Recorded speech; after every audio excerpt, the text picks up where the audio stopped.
And I never get a check because I'm a slave to the government, the United States Social Security Administration.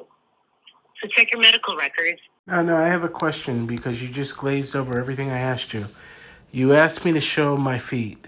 I said to you, every doctor I've ever seen has extended this bed, this temporary patient bed, taken my feet and moved them up to the topics by extending the bed, taking a sensation needle and putting on gloves and going, do you feel this? I'll see you back in 2 months. You're referring me to podiatry? Yes.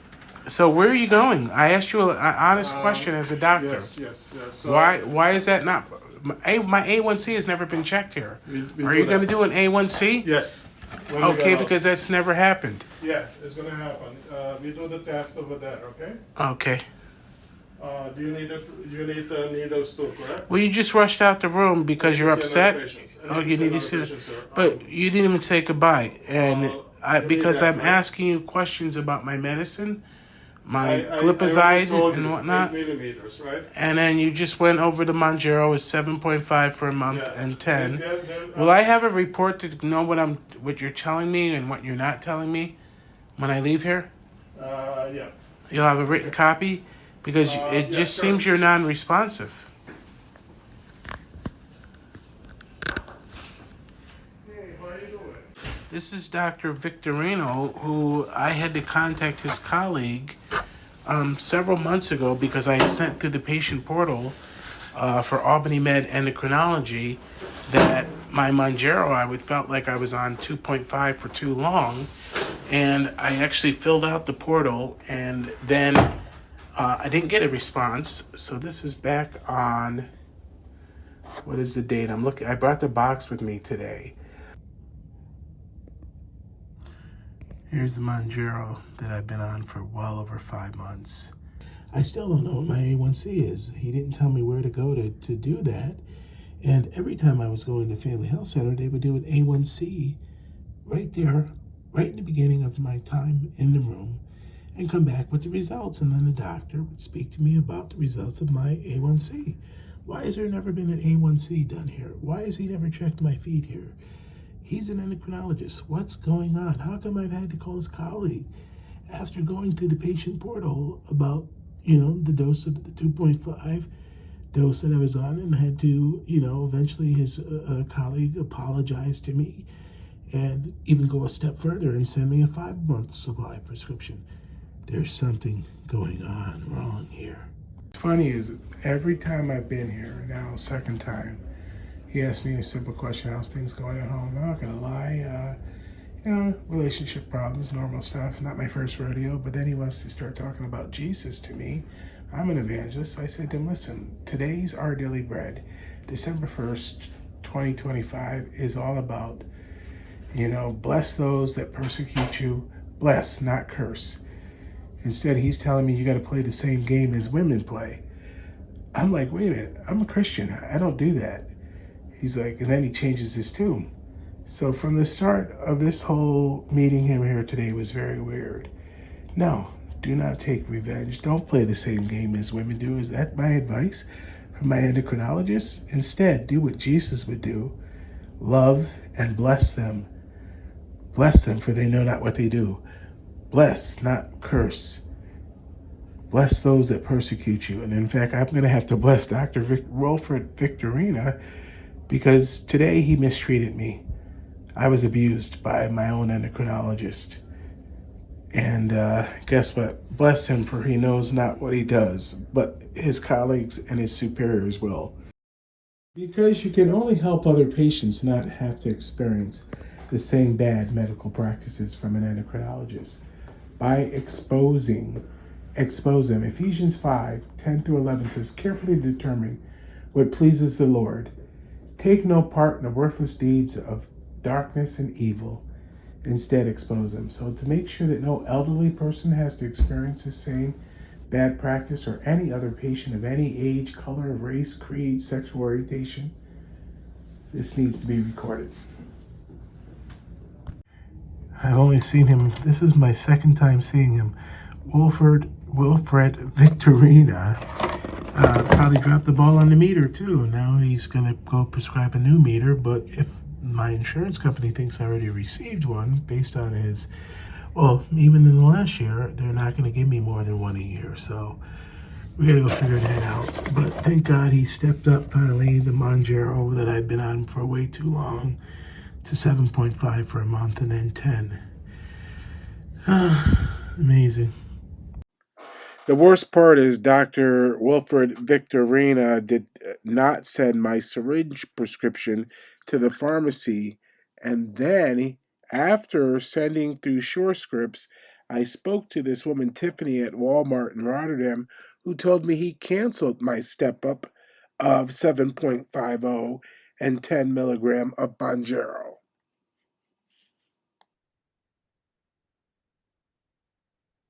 There still wasn't a meter, and each time I went to Walmart, they would not give me a meter. This is back on April 23rd of this year, 2025.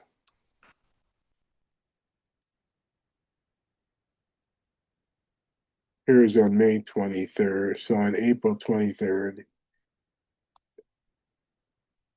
couldn't get the meter. May 23rd, the Walmart Altamont Avenue, Rotterdam, New York pharmacist says I am out of refills for Monjaro and did not want to call or fax Dr. Victorina because she says that I should be on the next higher dose of Monjaro, which I believe is 5.0 by now.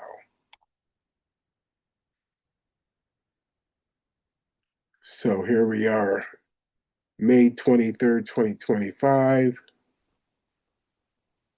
Please call the Walmart pharmacy. Monjaro, I am completely out, and my next dose is due Sunday, May 25th, 2025. The response then is your dosing of medication isn't from the Albany Med endocrinologist. Your dosing of medication is not up to the pharmacist. It is up to your physician. How long have you been on 2.5 dosage? And have you been tolerating it well without issue? My response at 1:23 p.m. Hello, yes, I've been tolerating the 2.5 milligram of Monjaro great. However, my lady is also on Monjaro and has been stepped up regularly by her endo doctor. Dr. Victorina prescribed my Monjaro, and my primary wants my specialist to handle all of my diabetic meds. The bottom line is that I am out of refills of Monjaro, and my chart should show when it was first prescribed by Dr. Victorina in your office. My next dose of Monjaro is due to be taken this Sunday, May 25th, 2025. So I need a refill sent to Walmart Pharmacy on Altamont Avenue in Rotterdam before then. Please call in a refill to Walmart so I can take my next dose as scheduled. Hopefully the prescription will be for the 5.0 dose of Monjaro. Refill sent to provider for signature to bump up the 5 milligram dose is the response from Darlene Peasley. I then had to keep calling. This is now May 23rd, okay, from March. I then had to keep calling the office, Albany Endocrinology on Washington Avenue Extension. I finally got to speak to Dr. Victorino's colleague, and at that point, he said that he would make sure that I had that I was stepped up from 2.5 to 5.0, and that he would make sure that there were 5 refills. I never heard back from Dr. Victorina or his uh, nursing assistant. Now we have to go back down here to the first time that I saw Dr. Victorina. Okay. Uh, this is back in 2024 is the first time that I saw him. And on that first visit, you're going to hear recordings about how he came into the room. He was talking to me about his family life and where he's from and all this other stuff. He was wearing a bow tie. He's sort of a chubby uh, guy who has, biceps bulging through his shirt. He was dressed very colorfully. He was wearing a bow tie. He never checked my A1C, which, most people do. Never sent me for labs back in 2024. Most doctors do. Did not ask to check my feet, which I thought was very weird. But instead of him talking to me about my diabetic care as an endocrinologist, he decided with no lab coat on and his tight clothing to start bending over in front of me to show me stretches and exercises, which I felt very weird about because he was very close to me after talking to me all about his personal life. We even got on the subject of Christianity, and this is back in 2024, the first time that I saw him.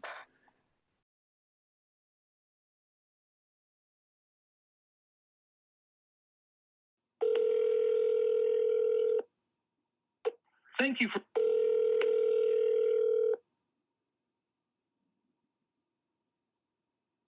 Endocrine. Yes, this is David Long. I was a patient of Dr. Victorino on this Monday, December 1st, 2025. When I left the office, I reported him to the front desk, and I was going to let it go. But then I looked at his dictation notes that are all a complete lie.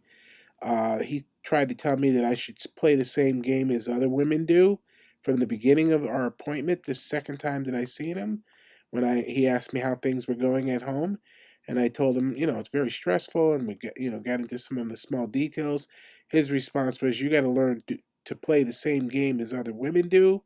And I told him, "I don't want to hear that. I'm a Christian. I don't play that way. Bless them that persecute you, do good to them that hate you." That's what the Bible says. Then he tried to talk to me about Christianity, and I shut it down because he had given me this really crazy advice as a doctor that has nothing to do with my diabetes, my diabetic care, and endocrinology. Then he continued throughout the whole time in the office to be very non responsive. I asked him questions of, "When was the last time I saw you? Because I had to call your colleague to get a refill of my Manjaro, and I've never heard back from you." Then he has in this report lies about that he tried to make other appointments and I was a no-show. So Tracy called me back, and this is I've never experienced anything so bizarre, unprofessional. And the first time I met him, I have reported to all my other doctors for over a year, that the first time that I saw him, that I believed that he was trying to hit on me and sexually bait me because he had no lab coat on, and he was doing all these stretches in front of me with his butt in my face. And I thought that was really weird. So I've reported that for well over a year. So for him to not fulfill my Manjaro and step it up correctly, and then for me to have to call his colleague to get a 5 month supply of my Manjaro, which I've been on over 5 months, I made the appointment because I had all these concerns of why he's never did an A1C, why he's never sent me for any lab work, why he's never checked my feet, and every other primary care intern at Ellis Hospital always has asked me to take off my shoes to check my feet, and then I use that sensation tool to see if I can feel things in my the bottom of my foot. And I said to him, "Why have you never done that? You've talked to me about everything else, but you've never sent me for an A1C. You've never checked my feet." And then he asked, "Oh, well, take off your shoes and uh and your socks." So I do, and he just looks at him. He goes, "Well, bend your..." Now I just showed him both two knee surgeries that I had, and then I've been seeing orthopedic doctors for the last month who thought I needed a knee graft and that it's hard to bend my legs. So he wanted me to bend my legs even after I told him that. He was very non responsive. And I said, "You're not going to check my feet?" And he wouldn't respond to me. I said, "You're not going to check my feet?" And he wouldn't respond to me. So then I left and I reported him to the front desk before I went to the lab. Then I see his report here today that I was just going to let this whole incident go because what I said to them, they wanted me to make another appointment with him. I said I will not see him again when I left. Then after the fact, he makes this false dictation report and puts it in my file. So if you go to the patient portal, you will see all my copies as well as a recording of my conversation with him. And at this point right now, I'm not going to let it go. He has opened up a can of worms, and he needs to be held accountable so that no other patient ever experiences this unprofessional conduct. Yeah, I understand. I see your messages from today, and I see that they were forwarded to the nurse managers. So I believe it's being handled at this point. I don't believe there's anything more that I can do. His license should be revoked because, first of all, doctor, the first time I met him, should have come in with a lab coat, not dressed in some colorful, tight clothing and a bow tie and be pushing his butt in my face. And I have reported that to my other doctors for over a year that I was uncomfortable with that. Yeah. And for his colleague to have to, I had to go and to get my Monjero stepped up from 0.25. It took me several calls and non-response from him. And then I finally got a hold of his colleague who was gracious, and apologized to me over 5 months ago and sent the correct prescription to the pharmacy. So this has been ongoing, and I think he's resentful that I didn't accept his advances the first time I met him. And I think he's evil because he just wrote a bunch of lies and an actual medical record to make me look like I don't want to check my blood sugars. The first meter that he prescribed didn't even work, and when I tried to go to Walmart and get another one, they said you can only get one in a year. So he's known all this stuff for a very long time. His entire report is a lie. The only thing that can be true is the lab results, which shows that my health has declined because of his gross negligence.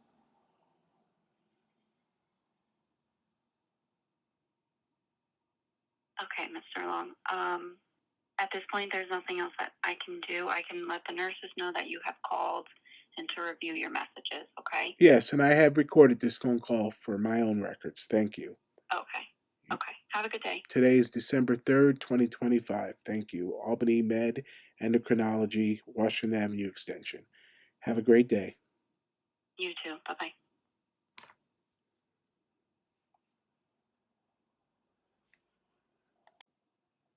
Now, here is what is so bizarre.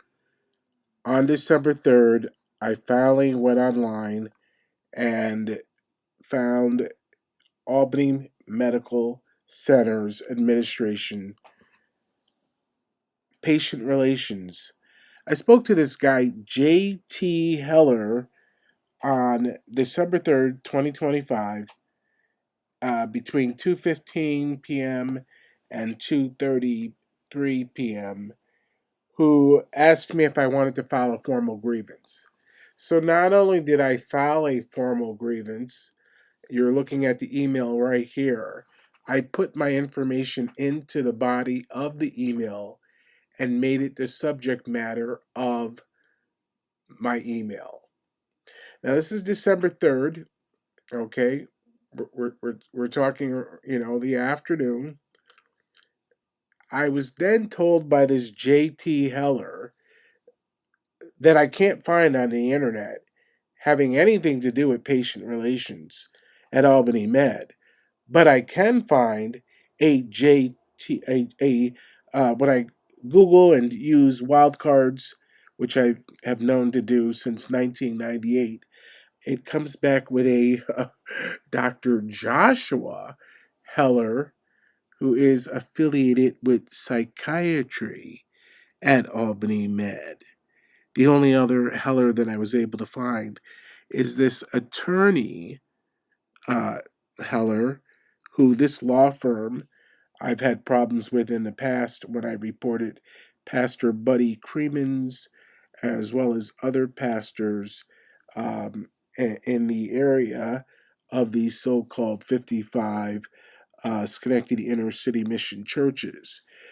Pastor Buddy Creemans was trying to open a church, but he was actually beating his commercial landlord and did a midnight move overnight without paying rent, tried to get out of paying rent. And his son-in-law or I believe his adopted son, is in real estate. And between they got kicked out of their White Plains church, they got kicked out of all these other churches, and I exposed it because that's what I do.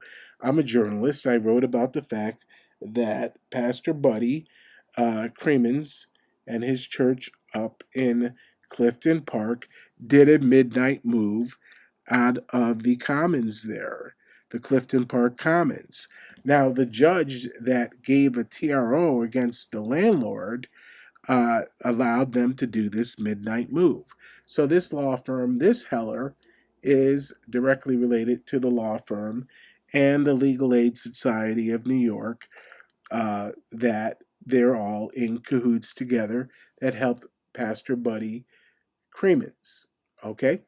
So now I'm talking to supposedly this J.T. Heller, and I filed a formal grievance.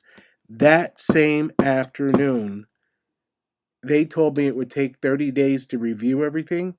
They had somebody go and trump up a letter, put it in, and have it go out of Hartford, Connecticut. You're looking at the screenshot. I got a certified letter that I had to go pick up because they were going to have, a redelivery. And when I got to the post office the same day, that night at 8 o'clock, the Hartford, Connecticut United States Post Office received this certified letter that they sent me. I made my formal grievance on December 3rd, 2025, emailed it to patient relations. This guy that I was on the phone with, J.T. Heller, was reluctant to give me his name, and then he only gave me from his first name is J.T., gave me the email address patientrelations@amc.edu, okay, to file this formal grievance. Now look, December 5th is when they go and send the letter, certified. Even the people at the post office, when I went to pick the letter up on December 10th, 2025, were shocked that these folks were requiring not just one signature, but two signatures. So this is a big cover-up of all of their gross negligence because they're afraid that I'm going to sue them. In fact, I already spoke to William Mattar law firm, and they spent 15 minutes on the phone with me, taking all the information down. And then they went and checked with somebody and checked with somebody. They must have some type of a conflict of interest, because then they came back on the phone after, taking all this information, telling me, we don't handle this kind of case. Well, why would you waste 15 minutes taking the information? So you're seeing all this in this video, and Ephesians 5:10-11 says, carefully determine what pleases the Lord. Take no part in the worthless deeds of evil and darkness. Instead, expose them. Ephesians 5:10-11, verses 10-11.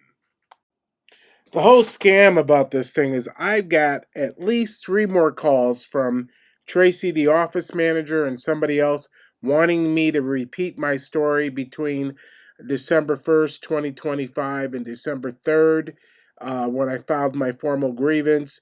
And, each time they told me, we're going to get to the bottom of this. But then on December 5th, they go and put a certified letter in the mail requiring 2 signatures sent out of Hartford, Connecticut, to tell me that they're going to drop me as a patient. But then they call me after the letter's sent to schedule to see Dr. Victorina in February 2026, February 17th, 2026. Then my Mounjaro right prescription shows back up in Walmart after Walmart told me that he canceled it.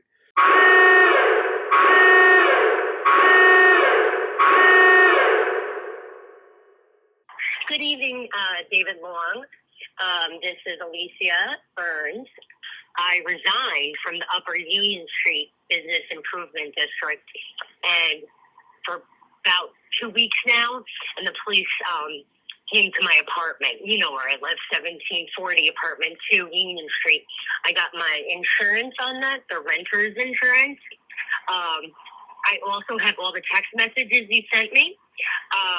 And Antonio Nelson was the chair of the board. Do not fuck with Joe Fazy. He is my friend and the chairman of the board. But feel free to it's really Antonio Edinino. And it's Patrick Benoit. And it's Christopher DeCoco. And this is entrapment for your sober program and for your case of Schenectady with Rosario. So you can run that back up to Harlem in South Philly, wherever you're from. What I would like to say is I'm still on the clock. I'm on 2 task force. You don't know where I work for. But I didn't get my paycheck because I never get a check because I'm a slave to the government, the United States Social Security Administration. So check your medical records. Check your actual documentation for your ghostwriters, Mauna Golub, and Neil Golub, and the Golub Corporation, and Luigi Squiglia. Squil this, Aldo. And come to Department of Education, union, contract never fulfilled, CSCA. So, because I never get a check because I'm a slave to the government, the United States Social Security Administration. So check your medical records.